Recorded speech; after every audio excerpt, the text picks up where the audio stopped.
Hi everyone. This is Josue Ledesma from Trustpilot. I figured we should just get started since it seems like there are some people here, and we don't want to keep them waiting. Um, Welcome to our webinar here, Trust in the Finance Industry: What Consumers Expect. We have a very exciting presentation for you guys today, and I'm going to quickly run through who our speakers are going to be.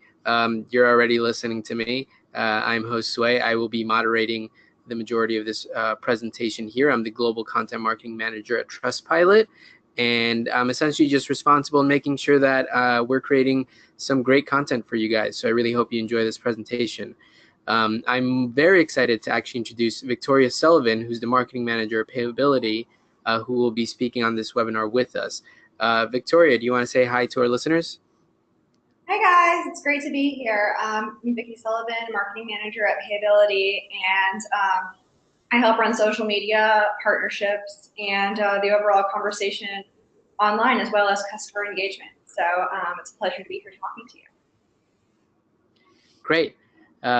Cool. So we'll let Victoria say a little bit about Payability, and then we'll talk about who Trustpilot is. Victoria? Sure. Hey, so marketing manager here at Payability. We're a fintech company located in New York City, and we help provide high growth Amazon and marketplace sellers with scalable cash flow solutions. Instead of having to wait 14 days to get paid by Amazon, we'll advance you 80% of your funds every business day, so you can turn that inventory faster and always have money to take advantage of big opportunities. It's a really scalable solution for a lot of online retailers. Last year, we advanced over 500 million in capital to sellers, and we're really happy about our success stories and the sellers that have really leveraged this cash flow solution and been able to grow.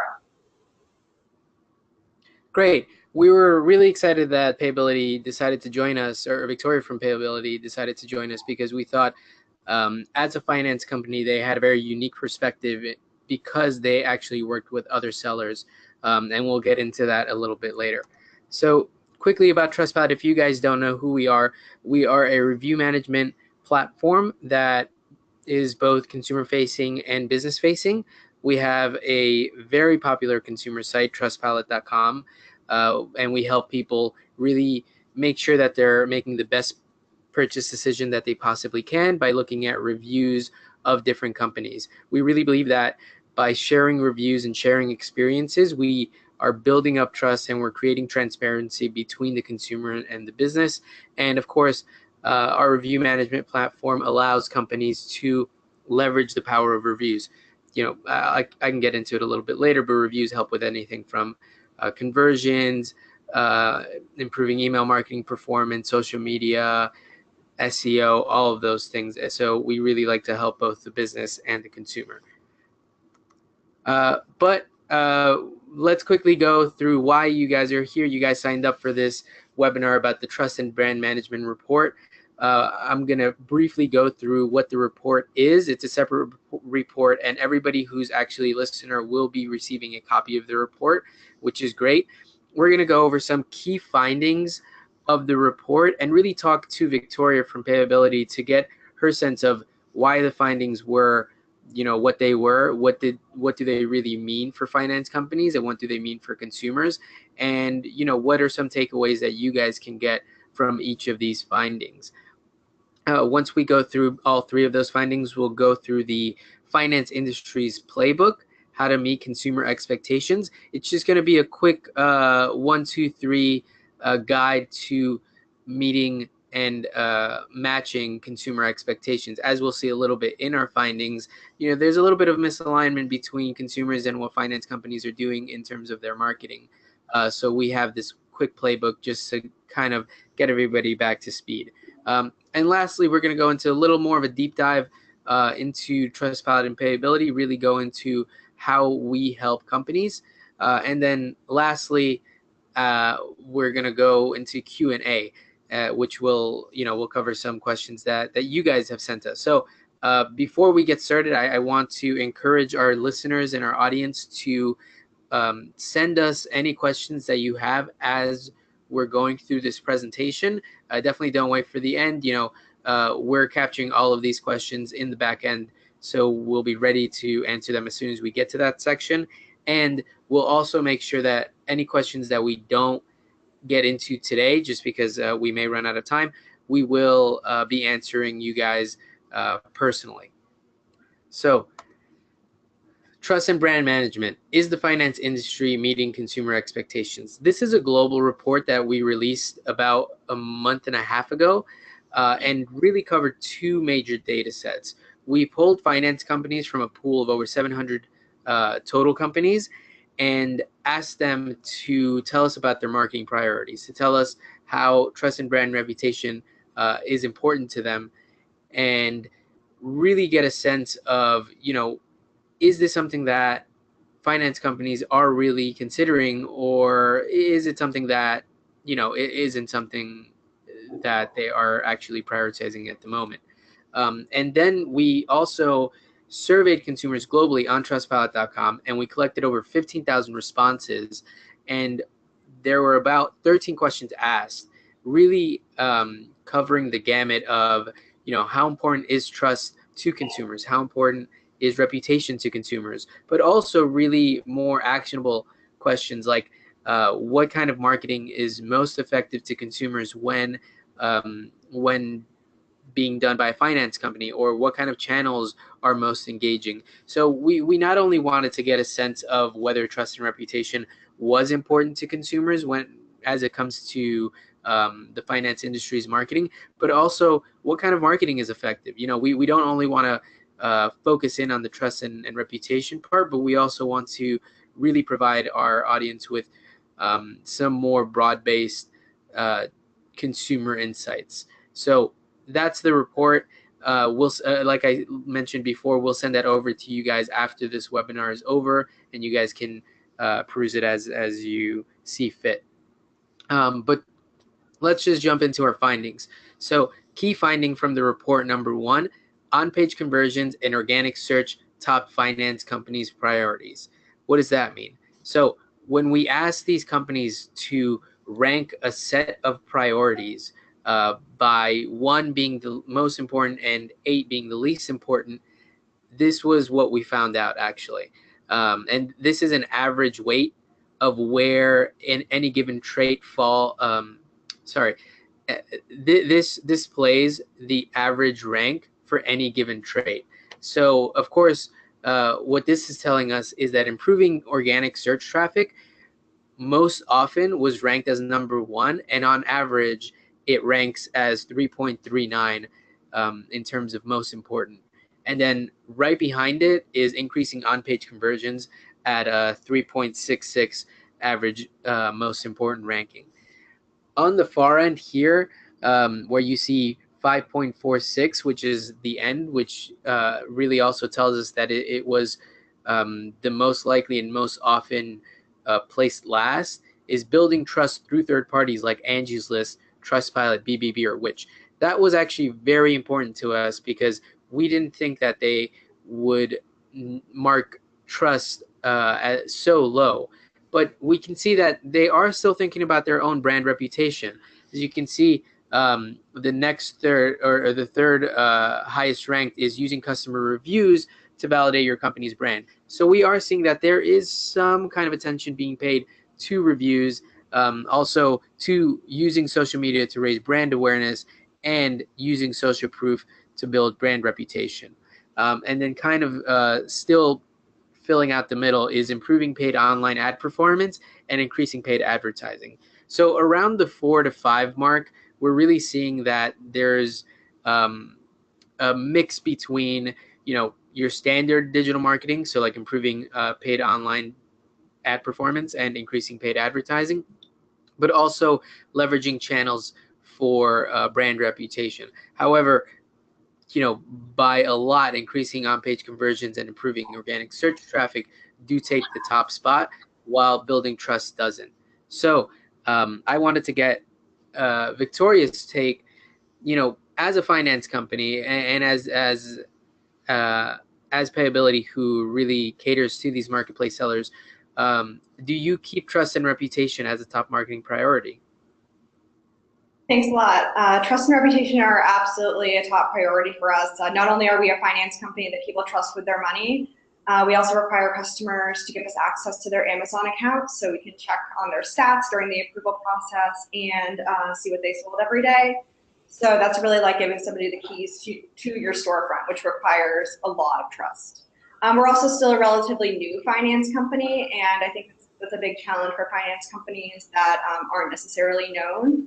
If you're not Bank of America, you also need to really build up trust among customers and show that you are, a real solid company that people are successful using. And it's really, really interesting that you say that, you really have to have your clients trust you with kind of their finances and even their Amazon account. How have you guys been able to really communicate the fact that you are trusted and you are reputable enough to be trusted? I think it's all about transparency. We try to be as transparent as possible about our fees, changes to our product, or whatever else throughout every aspect of marketing to our customers, the customer experience, or the onboarding process. So it's not just a marketing thing, transparency. It's also really important, after somebody's a customer and during the sales process. Our sales teams work hard to explain exactly how everything works, and our customer service team really works hard to be available and get problems resolved in a timely fashion, which builds a lot of trust as well. Very cool. Trustpilot's stance is very positive on transparency. We really, really hammer that home, especially when we're talking to clients or potential new customers who might be a little scared or a little worried about collecting reviews because they are concerned that they might get negative reviews or something like that. But we really tell them, it's more important to be transparent, and no company's perfect. You might get a bad review here and there, but really that just creates another opportunity to show publicly how companies will respond to these negative reviews. Are you going to respond to their issue? Are you going to resolve their issue in a timely fashion? You might even just turn that negative review into a positive review. We've had that happen before. So I definitely think transparency is the right way to take. And Victoria, so going back to these different factors, we have improving organic search traffic, increasing on-page conversions, using customer reviews to validate your company's brand, using social media to raise brand awareness, improving paid online ad performance, using social proof to build brand reputation, increasing paid advertising, and building trust through third parties like Angie's List, Trustpilot, BBB, or Which. You don't have to give me the exact ranking, but out of all of those, how would you balance these factors? Where does search performance or online paid performance weigh in compared to building trust or building up your company's brand through social media? I think it really is all really one and the same. If you have, God forbid, bad reviews or people obviously don't trust you, that's going to be reflected in your social media and in your organic search as well, just with how impactful the internet is. So building trust can really help you build your searchability and your social reputation as well.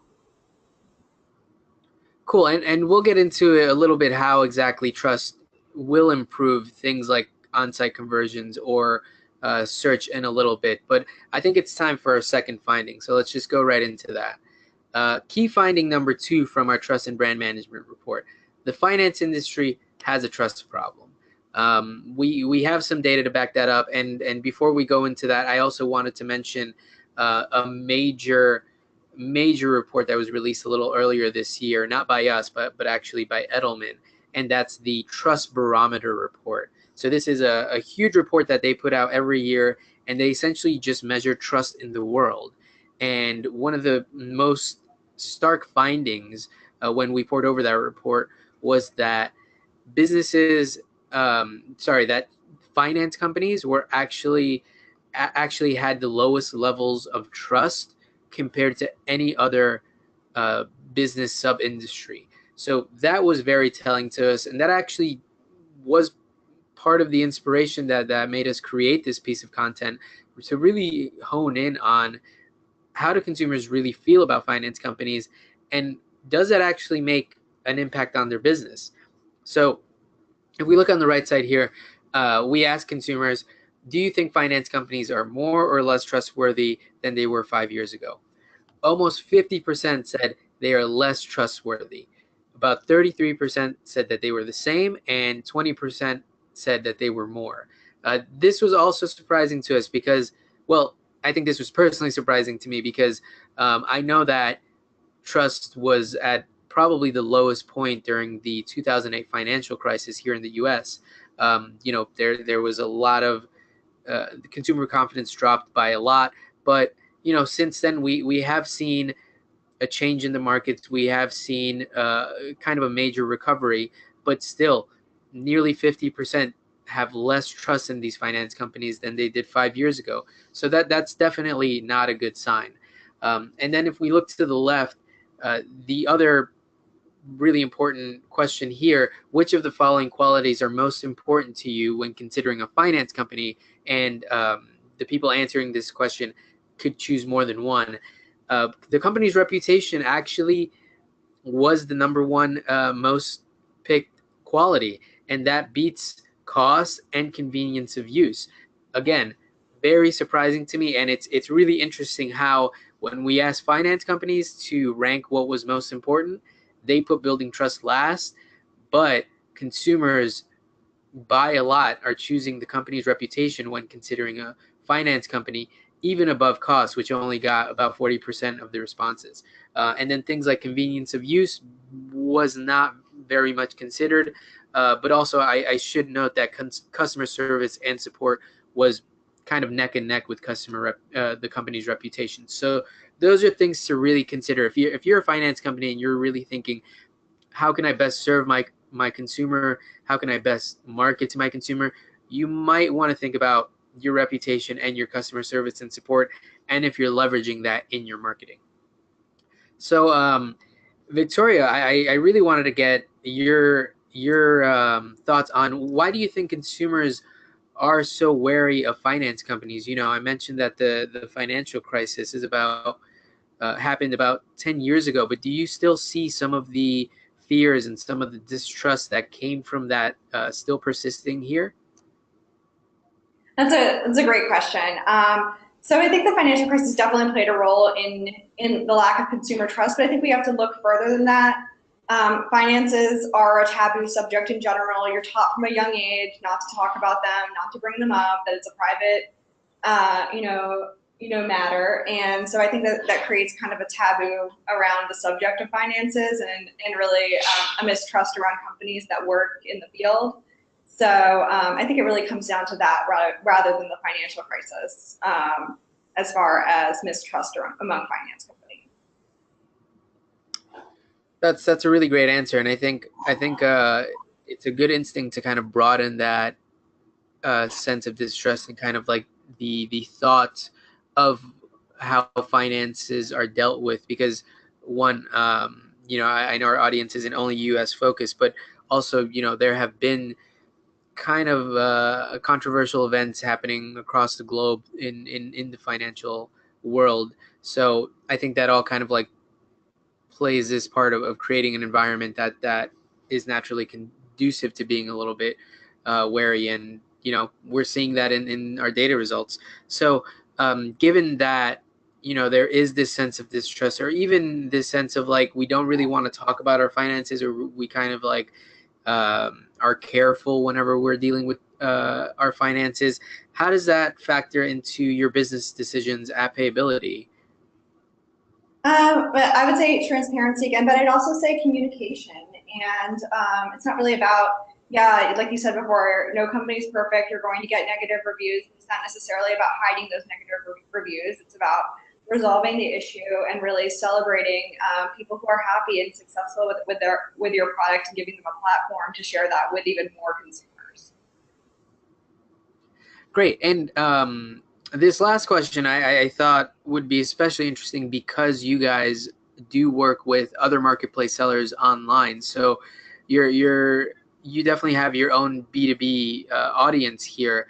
And I wanted to know if there were any insights that you might have derived from working with these marketplace sellers. How does trust and reputation play into what they're doing and into their business decisions and how they sell.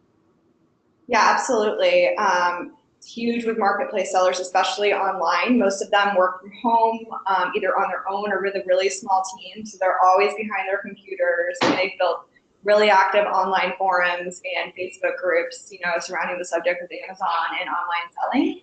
And these groups and forums, they're really dedicated to the pain points people are experiencing, what companies they work with, et cetera. And sellers, we do find that our audience really cares a lot about what the reputation of different companies in these groups, and it really builds on their business decision.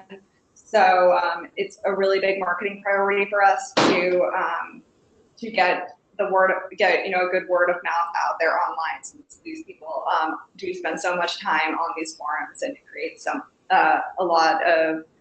it really creates a lot of their business decisions as well. Great, thank you for that answer. That I thought that was really insightful. And for our listeners who might be thinking, okay, yes, communication, okay, transparency, but how do we do that? That actually takes us into our key finding number 3, because we've noticed that the finance industry definitely needs some work in order to align with consumer expectations. Now, what does that mean? So third-party channels are actually the key to success for finance companies, as told to by consumers. When you look at the question on the left here, how do you find out whether a finance company is trustworthy or not? Overwhelmingly, 42% of people say, I look at third-party reviews.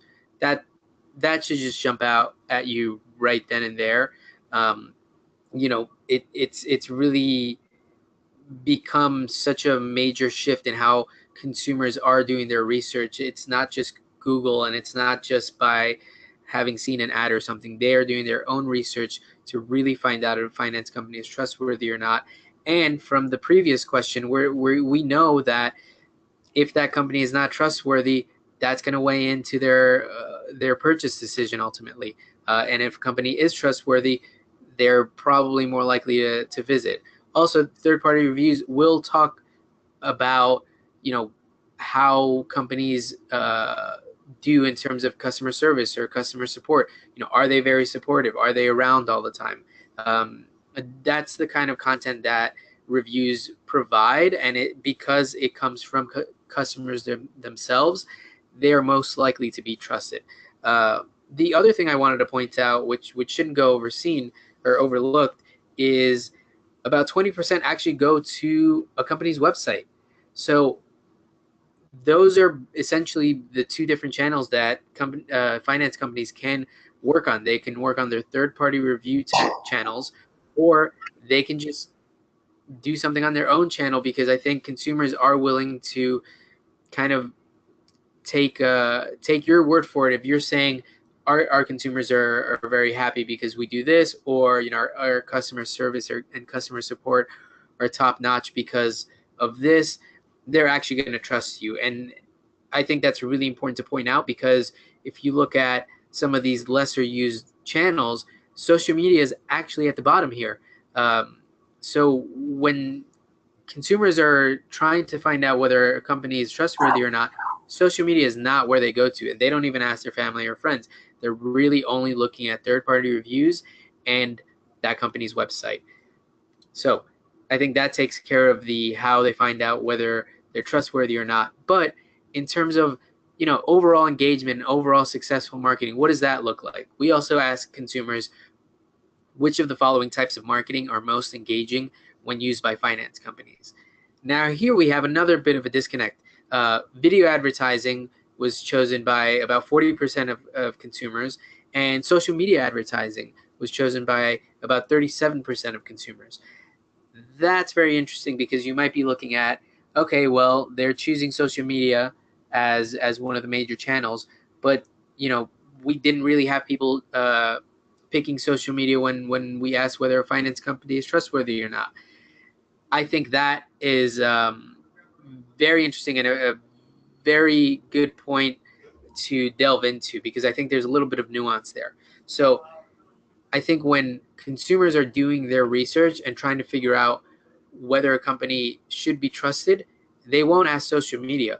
But social media is where they're most likely to kind of engage with a finance company who is doing advertising on social media, or who is using promoted content, or leveraging influencers on social media. So while companies may not necessarily be promoting their reputation on social media, that is a very important channel to think about when kind of thinking about your marketing budget or trying to allocate resources. A couple of other things I wanted to point out from this result here is digital advertising, and we define that as pop-ups, banner ads, and emails in the question. Didn't really get a great response. It was actually the lowest type of marketing compared to the rest of these, with only 22.1%. And then next is offline advertising, print ads, and billboards. So we're really looking at kind of like the newer platforms as being the most engaged or the most engaging for consumers here. So, Victoria, I wanted to get kind of like more of an anecdotal note.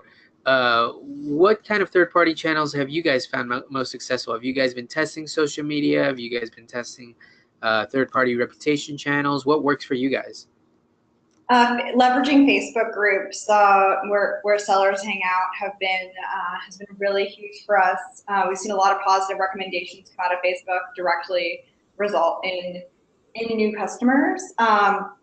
Video testimonials on YouTube from actual customers, whether it's a super produced video that we helped produce, or a not so produced video that the seller has shot themselves. Those have been really big for us too, because those are really genuine testimonials from real customers that really believe in the product and have seen a lot of success with the product as well.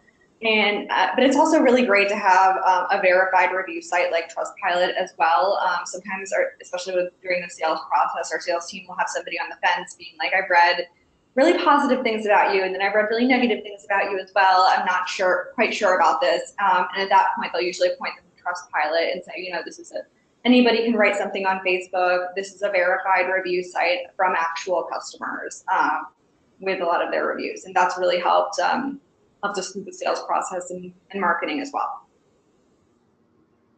Cool. I love to hear that. We're really happy that Trustpilot helps you guys out in terms of really showcasing your great reputation. And I'm glad that you talked a little bit about the fact that sometimes negative reviews do show up on Trustpilot, because one, we're again back to transparency. Where we don't let companies really just take down reviews just because they don't like them. And actually, there has been some studies that show that if a company has a perfect score, a perfect like 5.0, they're actually going to be less trusted than a company that has a great score, kind of like still 4.8, 4.6, just because I think consumers are smart enough to say like, okay, you have a 5.0 perfect rating, something might be wrong here. And then there's some additional research that actually shows that if you have two companies, one has a 4.8 and one has a 4.6, the company with the most reviews, even though it's a lower overall grade, is actually going to be perceived as more trustworthy. And I think the reason for that is because consumers are just seeing, oh, you've served way more customers, you must be great at this. Whereas if the company that has a 4.8 only has about maybe 100 reviews compared to a different company with 1,000 reviews or 10,000 reviews, they're saying, okay, I don't know if the jury's out yet, essentially. The other thing I wanted to quickly mention about what you said, Victoria, is that so you've been leveraging both video testimonials and your Facebook groups. I think going to your to Facebook groups and kind of meeting these marketplace sellers, kind of where they're already hanging out, is so smart, and I think something that a lot of companies can really learn from. It's about understanding your audience and understanding where your audience essentially is in terms of like the digital landscape. Because let's face it, if you have a much younger audience, like a millennial audience, you're definitely going to find them on social media, and specifically things like Instagram or Twitter or Facebook. So you might want to invest your advertising dollars there. Whereas if you have a much older group or a group that's not, as tech savvy, you're not going to go to Instagram. You're not going to go to like Snapchat, which also has an ad platform. You may just stick with Twitter or stick with Facebook. Or, if you're catering to more professional or young professionals, you might think of LinkedIn. So it's really all about making sure you know your audience and then meeting them where they are. And I love that you kind of have done that with the Facebook groups and with your video testimonials. Again, kind of going right back to our survey results, people are most engaged with social media advertising and video advertising, and I think that's from what you tell me, done really well for you.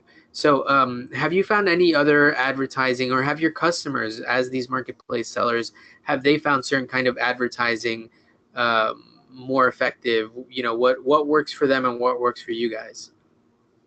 So we actually advertise directly in Amazon, right where sellers sign in. Another great example of meeting sellers where they are. And not only is it effective because we're meeting sellers where we are, it also helps build trust and legitimacy among people who may not have heard of us or maybe wondering, what is this still about?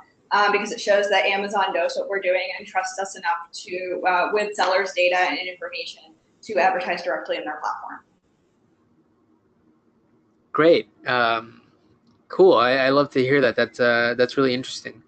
So there are all our findings, and I think now we can go into this quick, the finance industry's playbook, how to align with consumer expectations. Again, we've kind of distilled the findings from the report, as well as some additional ones that we didn't discuss today, into some actionable steps that finance companies can take to better align with consumers. From what we've seen from our findings, finance companies aren't really focused on building trust through third parties, yet that's where consumers are specifically going to find out whether a company is trustworthy or not.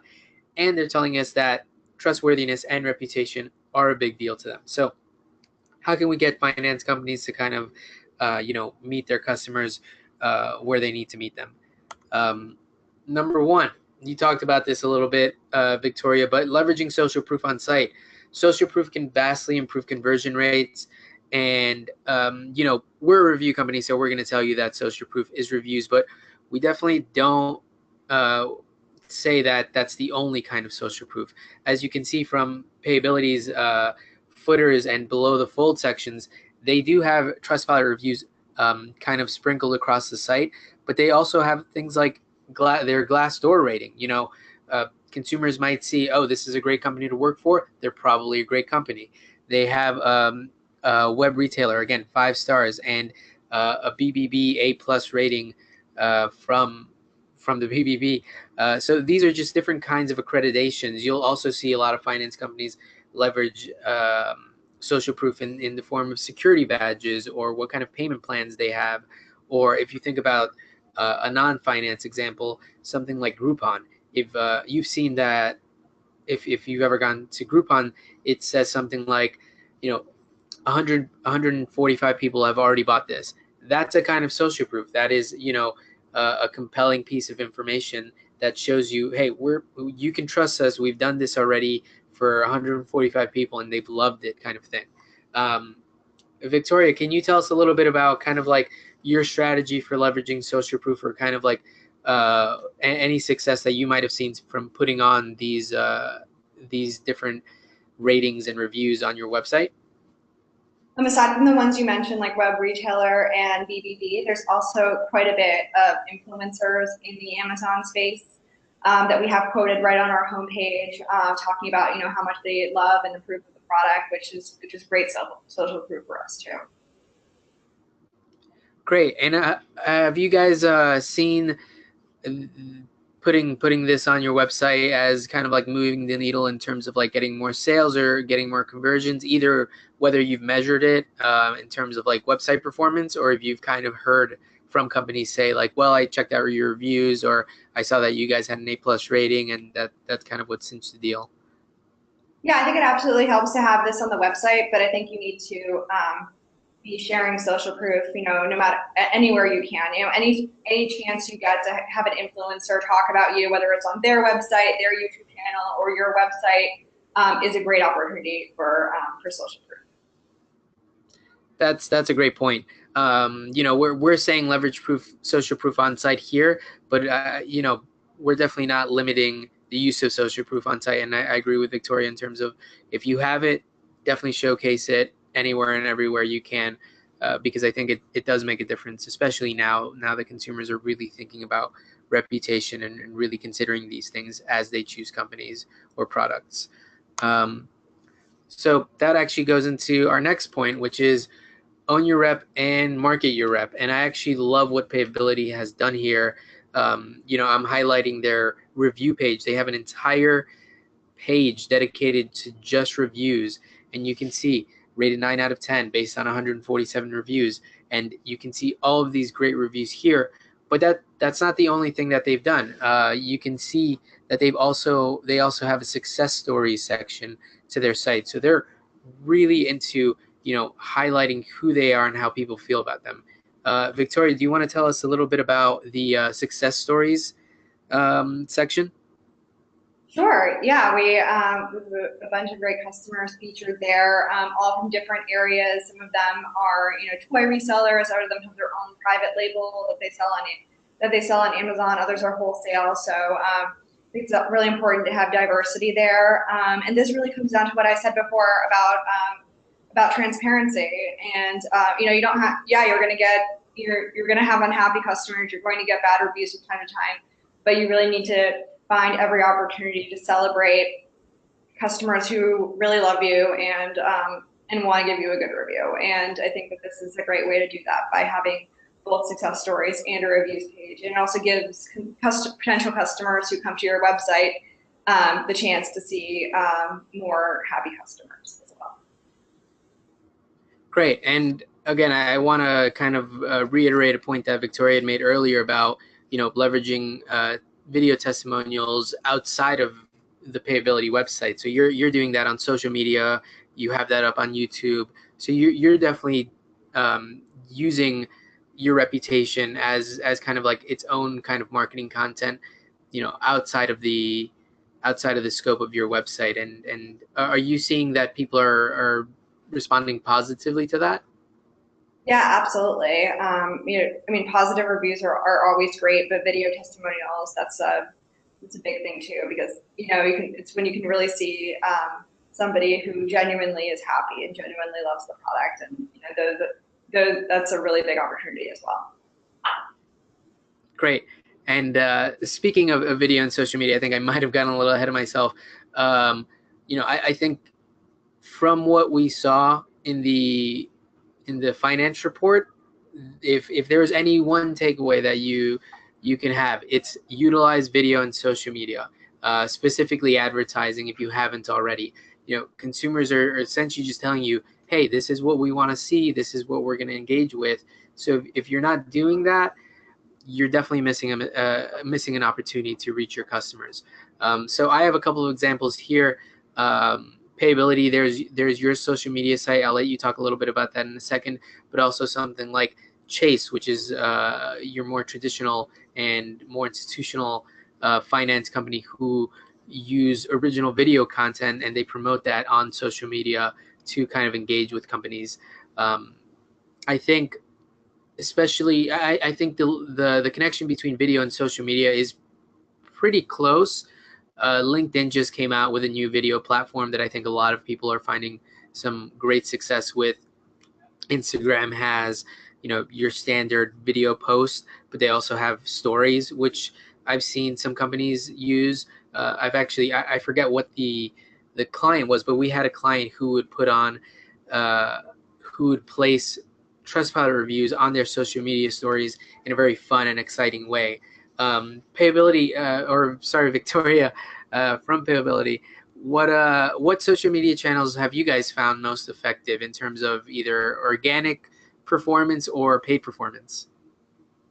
Sure. Yeah. A lot of our audience is on Facebook, so Facebook has been huge for us, and we, whenever we get a video, we often, put put a lot of paid social behind that to really optimize that, that genuine testimonial from a customer. I'd also say to people thinking about doing video, it doesn't necessarily have to be a huge production that you produced in-house. It can be, a very basic video just shot from somebody's phone. As long as the testimonial is really genuine, it will be effective for you. So that's another interesting way that we think of video and that we've used it.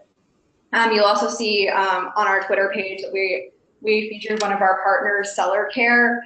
And while that's not something we really went into before, I do want to mention that we do partner with a lot of people who also work with Amazon sellers, and that helps build legitimacy too, that other companies in the industry want to work with us and think we're trustworthy. Great, and I love the point that you made about video production. I think it's very easy to be a little intimidated by creating videos. And part of the reason why I said that video and social media platforms are very closely linked is because you can kind of get away with just shooting a video on your phone, because you don't necessarily need this giant high quality production or huge resolution video, because nobody's going to watch that on a giant TV. If they're on social media, they're 90% likely to be on their phone. So it's okay to have a video that was shot on a phone to show up on their phone. And I think by not being intimidated and by thinking, hey, I can just do this on my phone here, that would, that kind of like loosens the chain in terms of creating video for your audience. So quickly before we get into our Q&A, because I know we have a little bit over 15 minutes and I want to make sure that we can get to some questions, wanted to again tell you a little bit about ourselves. So quickly on the Trustpilot community, again, we're a two-facing company in terms of we are consumer facing. We are consumer facing. We have Trustpilot.com, and we have millions and millions of visitors coming to us on a monthly basis just to see what kind of companies are worth trusting, what kind of companies have great customer service, what kind of companies have a good reputation. But we also allow businesses to leverage the power of reviews. So what does that mean? We allow you to automate your review collection, mostly via email. That's where we see the most successful review response rates.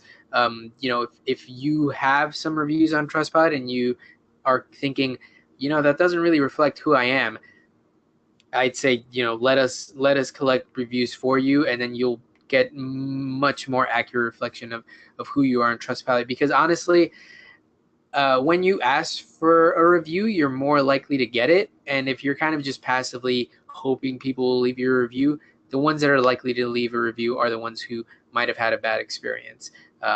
That's usually how we've seen that shake out. We also just allow you to engage with your customers and interact, and we also have a very robust insights and analytics engine, just so you can kind of derive really important information from your reviews. Are you suffering from slow delivery times? Our platform will give you that kind of knowledge so you can know what to fix and what to tweak, so then you can, again, just start increasing your reputation and building it up. Really quickly, a few quick stats. We have about 1 million new reviews per month. That we have a total of 43 online reviews, 43 million. We have 220,000 reviewed websites online. And I think, I don't think I put it here, but I think we have about, upwards of 20 to 30 million visitors per month. And that definitely goes up during the holidays and during peak shopping seasons. That's a different report that I can go into a different time. But enough about me. I'll let Victoria, if you want to say a little bit more about Payability and also some of the companies that you may have worked with already. Sure. Yeah. So like I said before, we help high growth Amazon sellers get that daily capital they need to really scale their businesses without having to go into debt. We're essentially a factoring service made new again for Amazon and marketplace sellers. So a very old financial product that's been made new again. What we do definitely does require a lot of trust, even though we are technically trusting them with our money rather than them trusting us with their money. because we are advancing them on sales that we already made, that they already made. The consumer definitely does not see it that way. They really see it as, them trusting us with their money, and with their Amazon account. So trust and accountability and transparency and communication are all really big for us. Great. And now I want to get to the Q&A. If you guys haven't typed in your answers and typed in your questions and you do have questions, feel free to get them to us right now. But we do have some questions that were being asked throughout the presentation. Really quickly, Mark had asked, will the slides be shared? Yes, we will be sharing the slides and the recording with you guys afterwards in an email. And we'll also share the Trust and Brand Management finance report so you guys can look into that on your own time. Really quickly on the report, we didn't get through all of the findings just because we thought that would take too long. There are a lot of important and interesting information that we got from our surveys. So I encourage you, once you have them, read it over just to make sure you're kind of on top of what consumers are saying about the finance company. We have a question from Rob for Payability. What advantages do you have to leverage trust as a young company compared to institutional banks? That's a great question. I definitely think third-party services, whether it's on Facebook, on Trustpilot, or just genuine video customer reviews, are huge to show that you're trustworthy, and even though you're not a known entity in the finance industry. So everything that was talked about here is really huge, and you should really be doing. I think social media as well. Just make sure you're posting on those pages. I think a lot of people see that they're looking at a company they've never heard of. One of the first places everybody goes nowadays is social media, and if you haven't posted lately, I think people mistrust that as well. Great. And Tracy actually had a couple of questions referring to slide 14. Doesn't that just mean that social media is an awareness channel, but it isn't alone going to build trust? Yes, I definitely agree with you. I think going back to that slide, and I think I can find it really quickly, slide 14, our consumers are saying that they're not using social media to find out whether a company is trustworthy or not, but they are using social media or they are engaging with social media advertising. So yes, I do think that the distinction there is treating social media as an awareness channel rather than a way to build trust. I think you're not really going to build trust through social media. I think that's when you kind of go to these other third-party channels like Trustpilot. And Tracy has a couple of other questions on third-party reviews being a bit difficult to get because finance companies do face a lot of regulation. Tracy, I would say, I don't know if you're in the US or the UK, but we definitely make sure that we have data kind of secure and compliance. We're working on GDPR right now, and we also have a lot of different ways to collect reviews from consumers specifically to get around certain regulations. Sorry, I don't want to say to get around, but to comply with certain regulations. We have, I think, over 10 different review collection methods, and they're all to make sure that we're aligned with healthcare companies or with finance companies who may be a little bit more heavily regulated than others. And we usually find that works out. But if you'd like, we can get somebody to reach out to you just so we can go through it with you. And we have a lot of finance companies, as you can see from Payability, so we can find something that'll work out. We have a question from Marie. Is it easy to share Trustpilot reviews on social media channels? Can this be automated for 5-star reviews? I have an answer, but I'd actually love Payability to tell us a little bit about how you guys share reviews on social media channels. Do you guys find it easy using Trustpilot? Kind of like, what is your process, and how do you guys find that it works? That's a great question. I think they're great to share because people definitely want to see these these on their social media, and they get a lot of engagement. Actually, what we do, Trustpilot does have some templates that are great to share reviews. But what we've been doing lately is getting our designer to create, a quote image to use on Facebook, Twitter, or Instagram of this review. And we also reach out to the customer and ask them if they would like to be featured. We don't want to feature it without their consent. And we also want to get their social media handles so that we're tagging them and engaging with them and getting them to share the content as well. Great, and I'm so glad that you mentioned the template, because I was actually going to bring that up. I think it's a great idea to kind of leverage some design resources to make sure that the presentation of reviews are as good as possible, and to align with your brand and kind of keep your brand identity. But we understand that some companies just don't have that resource, maybe don't have that time, and really just want to get those reviews up there. So we actually created something called a review image generator that would essentially let you pick whatever review you'd like and place that text on a pre-existing library of images. We are primarily using Unsplash, which is a very beautiful photography site that allows you to just use those images, royalty free, license free. You're free to use those images. So we kind of let you very easily match your review with whatever photo you'd want, and then easily upload that to your social channels. All that can be done through the Trustpilot platform. That was actually one of our most recent tools, and we've seen a lot of great feedback from companies who kind of didn't know they needed it until they had it, or just were kind of like wishing for a much easier way to share reviews through their social media site. So we can definitely talk about that a little bit more. But I actually think that's all the time we have right now. We don't want to keep you guys too long. We already want to say thank you for sticking around with us. I think I wanted to say thank you to Victoria for some really great insight. I think I learned a lot, definitely, and I hope our audience did as well. And I wanted to thank you guys, the audience, for staying with us, listening to us. And like we said before, we'll have some follow-up emails sent over to you with the recording, with the slides, and with the report. So we'll be in touch soon. Thank you, everybody.